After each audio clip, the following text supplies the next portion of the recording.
Hey everybody, it's Marty the JavaScript Party. It is the 30th of July 30th, 2026. Woohoo! One more day left in the month. So that is awesome. So yesterday I was working on creating an STL service. Um, and I kind of interacted.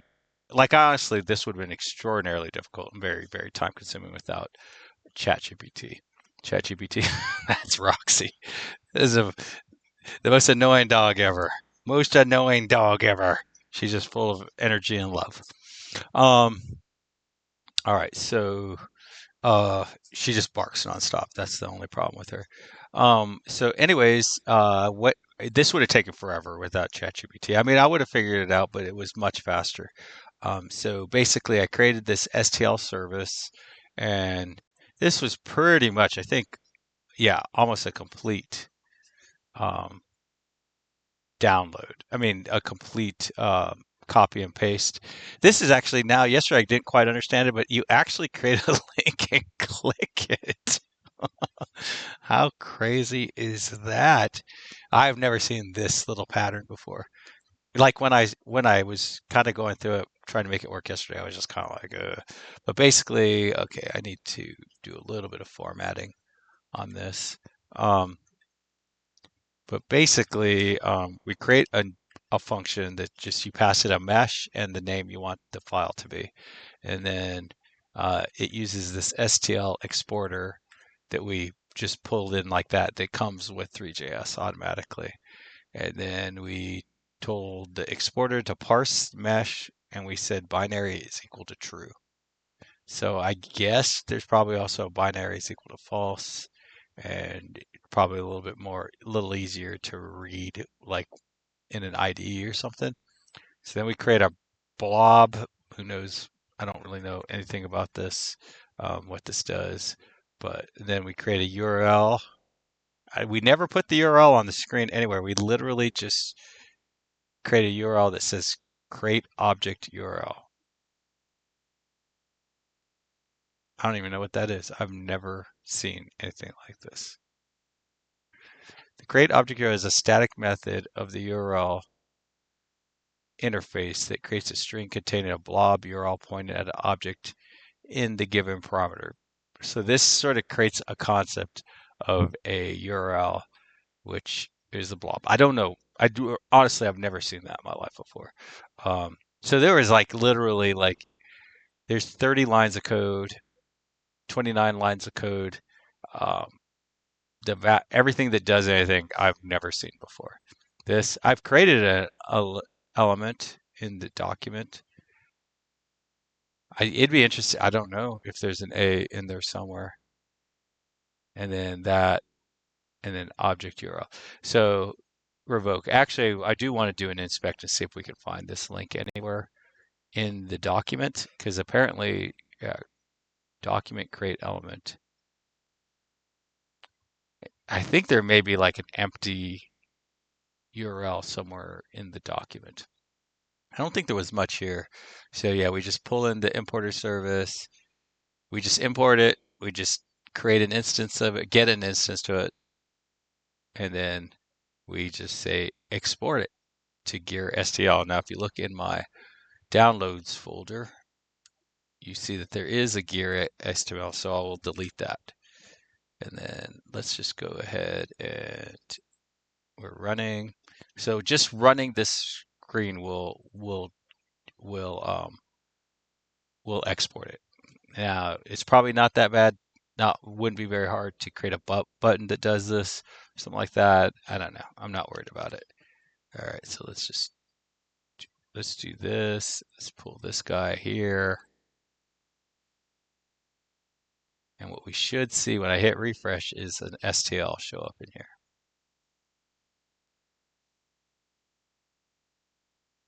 There we go. And there's our gear STL. Now, I made an account with a place called Autodesk yesterday, which I think is just beautiful. It's just absolutely beautiful website. Um, Autodesk Viewer.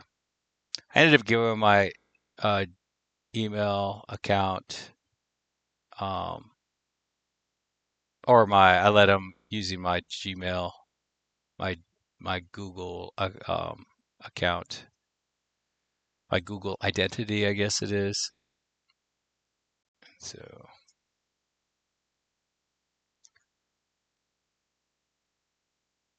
and I think it probably has yesterday's gear. Okay, so I'm just going to delete that and then just drag this in. It takes it a little bit, so in the meantime, we can come back over here. Oh, wait. In the meantime, while it's loading, we can see that this is our gear. Now, um, I found like a local place that would print this for me, and it was kind of there. It is. So that's the same thing. And um, so I just sent them this STL. I was like, I'm curious how much it would cost to have this printed. Someplace that's like within like 5 or 10 minutes of my house. They want $83 to print this thing. It's like 8 centimeters across. Is it 8 centimeters? I guess 8 centimeters is pretty big, right? No. Yeah, 2.5 centimeters. So it's a pretty big gear. It's like actually, now that I think about it, 8 centimeters. What is 8 cm in inches? Inches. Okay, so it's a 3-inch gear. That's actually a pretty good size gear. Um, so, but $80 is still pretty crazy. A good friend of mine said he would do it for um, $2. I think he wanted $2 to do it. Um, he was actually quite impressed though with the bevels and stuff. He was just like, "Oh man, that has got so many." He's like, "It's all smooth. It looks amazing. This would actually be a beautiful print." He was actually pretty excited about it. So that is that. I can't remember if there's anything else that we want to do in. I feel like this is a great ending spot, but maybe not. And I do. Oh, that's one thing I wanted to do is let's inspect and then I guess I don't even know. I guess we'll look for an A. See, all we have actually it's not that hard, right? All we have is a canvas, this div, this thing. Yeah, so we don't have that A link does not exist anywhere on this in the DOM. But it probably wouldn't it be hard like to add like a little button to do the download whenever I want it to or something like that. I don't think I want to go down that route yet. I might end up doing that, but so I'm just going to comment this out so that we have it, but we don't have any. It doesn't generate a gear STL file. We don't really want it. I don't really want it to do that all the time. But yeah, so this is our gear. That is our STL file. It's easy to upload. Um, I'm pretty sure if you have your own 3D printer, you can print this out for very cheap. But if you have a you know, I would imagine the real price, like if you went someplace like that could do it for you, would probably be like $8 or something. And that was the crazy thing is $83. I don't think included basic setup either, or maybe it did include basic setup, but there's that. So I think I don't know. Let's. Very curious now. ChatGPT. Okay, so let's go find. I think I needed help from ChatGPT this morning for yeah microwaving scrambled eggs with 3GS geometries. Okay, so the gear is nice.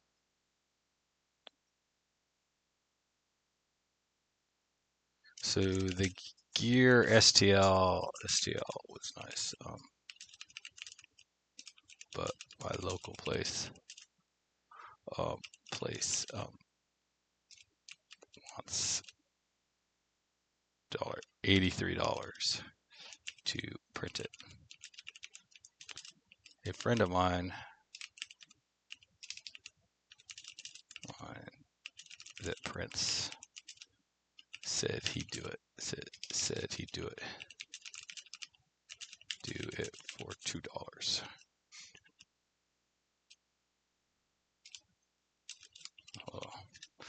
Oh. Actual cost of the print, a few cents to a couple of dollars, maybe 1 to 3 hours of print, depending on the settings. Almost no cleanup gear, doesn't need supports. 83 was really saying this gear costs $83. It's saying our business needs to cover setup, machine time, employee time, overhead, and profit. So, anyways, okay. So I can't. I think a couple of geometries might have missed. Seem to remember a tubular one.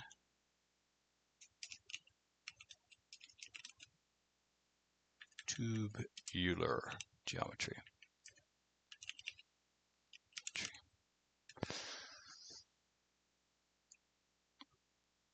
Okay, so I think you've covered almost everything.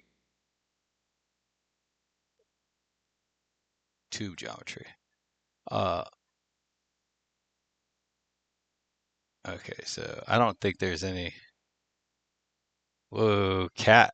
Oh, ROM curve. Oh, okay, so this will get me a curve of a shape. I guess a curve. Oh, a curve is a. So that's one. And then tube geometry. You can make pipes, springs, roller coaster tracks, cables, DNA, helices, knots. Helices? Um, is there a base one?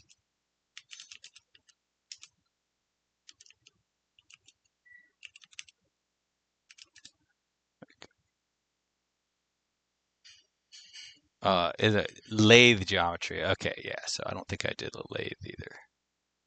Okay, so I didn't do a lathe either. Okay, so it looks like I have two to go. Tube and lathe. Looks like tube is probably the next one. Okay, basic printers. And that is funny because then I could like do an STL expert of tube geometry. I just have it. It's just right there. Literally just uncomment that line of code, and now I have a tube. Um, and I think that's pretty powerful. Um, I don't think I'm really ready to buy um,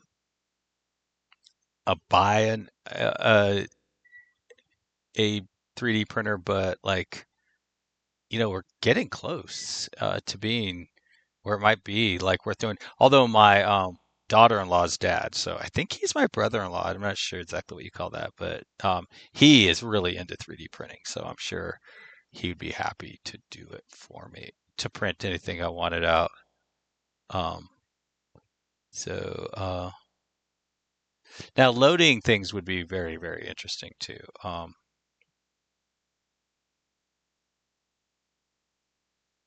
Yeah, yeah, I'll probably move on to lights after. Um, and then once we have lights, then materials becomes a lot more interesting, and then and I don't know where we go from there. And we still have particles to do. There's still so much to learn in this, but it's crazy how much I've learned already. Um, and then so anyways, it looks like so it looks like, well, so like tube is next. Tube is next. And that's for you guys too. So tube is next. Uh, Wait, can I do that? Um, so I could build a snake, a worm, figure eight loop. So yeah, there's just so many things that I could do. Um, but yeah, so this turned out nice. So you notice it did not like redraw. So it'd be nice to add that into the branches. And speaking of branches, I probably also need to do, this is an Angular 21. I need to upgrade at least one of the branches to Angular 22 as I keep moving forward. Maybe the 002. So I think lighting, I'll start calling things 002. So maybe before I start 002, I'll um, move over to Angular 22. That would be a good time to do that. Anyways, I hope this is as freaking mind-blowingly awesome to you as it is to me. I just am so I just think it's so cool. Um, and I just cannot wait because once we get done with lights and we get done with um, well, once we get through all the 3JS stuff, which I can't remember what they all are, then the next step would probably be to integrate music into this. So, like, if you can imagine, like, this thing turning based on the beat of a song or something, So, like, the song is going, going pop, pop, pop, pop, pop, pop, pop, and then this thing is doing it. But I don't think I can do it. I don't think I can like go real time against the song. I think what would have to do is you have to like calculate all the information in the song and then uh, save that to like a JSON or something, and then um, update this based on what's going on in the JSON based on the time instead of how far into the song you are, instead of trying to analyze the song itself. And then I feel like that is a little bit easier than physics, and then physics would be great. So I feel like I have plenty to do all the way up until probably 2028, right? In 2028.